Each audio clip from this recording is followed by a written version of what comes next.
Good evening বন্ধুরা। আজকে আমি পায়েস রেসিপি করব, এই জন্য আমি কিচেনে চলে এলাম। তো পায়েস করার জন্য আমি কি কি নিয়েছি আগে দেখাবো, তারপরে পায়েস রেসিপি কিভাবে করছি আপনাদের দেখাবো। আপনারা অবশ্যই দেখবেন আমার এই ভিডিও।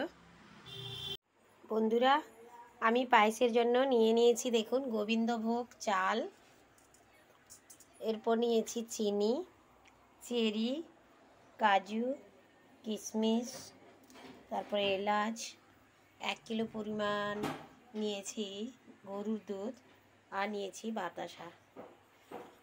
নারকেল থাকলে ভালো হতো, আমার কাছে যা ছিল তাই দিয়ে আজকে আমি এই রেসিপিটি করব। আগে আমি চালগুলোকে ভালোভাবে ধুয়ে নেব। দেখুন বন্ধুরা, চাল ভালোভাবে আমি ধুয়ে নিয়েছি। এরপরে আমি অন্য একটি পাত্রে ছেঁকে রেখে দিব।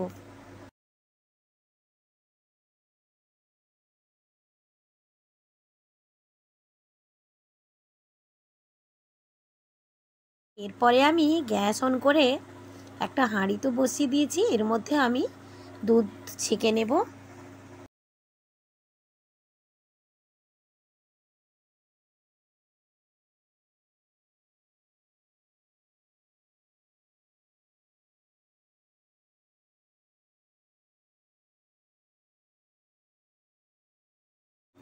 দুধ হালকা গরম হয়ে যাওয়ার পরে আমি 6-7টা মতো এলাচ ফাটিয়ে দিয়ে দিলাম। এরপরে একটু নেড়েচেড়ে এর মধ্যে ধুয়ে রাখা চাল আর তেজপাতা দিয়ে দিলাম, দিয়ে ভালোভাবে নাড়তে থাকবো। চাল একটু ফুটে আসলে আমি এর মধ্যে দিয়ে দিব বাতাসা। তবে বাতাসা ছাড়া ভিডিওটি আমি দেখতে পাইনি, তো মনে হয় সে তখন ফোন এসেছিলো, এই কারণে আমি বাতাসা ছাড়ার ভিডিওটি করতে পারিনি। এরপরে আমি এর মধ্যে দিয়ে দিব অল্প পরিমাণ চিনি, কারণ এর আগে আমি 500 গ্রাম মতো বাতাসা দিয়েছি, তাই চিনির পরিমাণও কম দিলাম। ভালোভাবে নাড়তে থাকবো যাতে চিনিগুলো গলে যায়। এই যে দেখতে পাচ্ছেন বন্ধুরা, একটু ঘন ঘন হয়ে আসছে।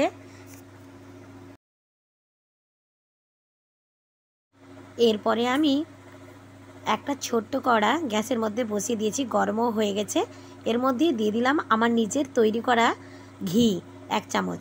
তার মধ্যে দিয়ে দিলাম কাজু ও কিশমিশ।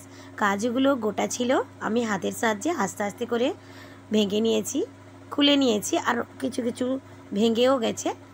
তো ভালোভাবে লাল লাল করে 5-6 সেকেন্ডের জন্য ভেজে নেব। দেখুন লাল লাল করে ভাজাও হয়ে গেল। এরপর আমি নামিয়ে নেব। নামিয়ে আবারও পায়েসের হাঁড়িটা বসিয়ে দিব। বসানো হয়ে গেছে। এর মধ্যে আমি দিয়ে দিব ভেজে রাখা কিশমিশ ও কাজু।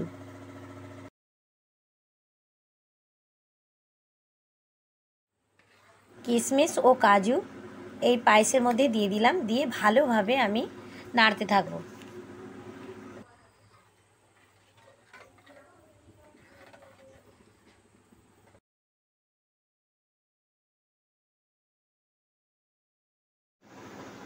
পায়েস প্রায় রেডি হয়ে গেছে। এরপর নামানোর ঠিক আগের মুহূর্তে আমি ধুয়ে রাখা চেরি ফলগুলো দিয়ে দিলাম ভালোভাবে। এবার নাড়তে থাকবো। বন্ধুরা, আমি আবারও একবার ভালোভাবে নাড়াচাড়া করে নেওয়ার পরে ঢাকনা ঢেকে দিব। ঢাকনা ঢাকানোর পরে আমি গ্যাসের আঁচটা একেবারে অফ করে দিব। আজকের ভিডিওটি আপনাদের কাছে কেমন লাগলো বন্ধুরা, আপনারা অবশ্যই জানাবেন। আর এতক্ষণ আমার ভিডিওটি দেখার জন্য আপনাদের জানাই অসংখ্য ধন্যবাদ। ভালো থাকবেন। Tata, bye bye.